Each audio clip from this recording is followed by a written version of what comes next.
This is why you have 200 RMB limit on your Alipay and how you can resolve it.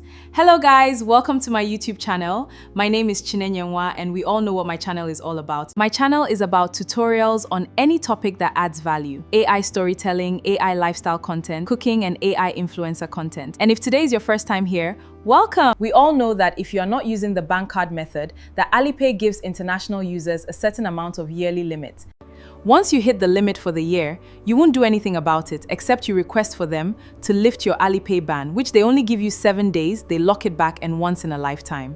Now the reasons for 200 RMB limit on your Alipay are if your passport is close to expiration date, the second one is if you have not used your account for a period of time.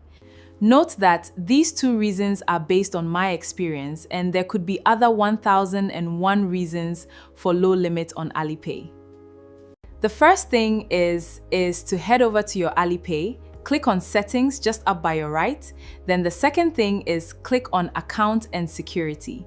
Then scroll down and click on Security Center.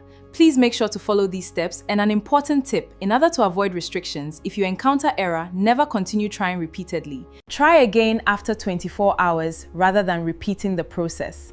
Now click on Digital Certificate. You will be instructed to input your passport number. Now follow the steps on your screen to install your digital certificate. In all said and screamed, the most important thing is to understand your early transaction limit because the digital certificate does not give much increase on your limit as you think. Oh, no, I won't forget to mention that the different cap designs are quality thrift caps for sale. Let me know the design you want. Red is the new boldness. This video is proudly brought to you using AI. And don't forget to subscribe to my channel. Hope the video helps. Bye and see you when I see you.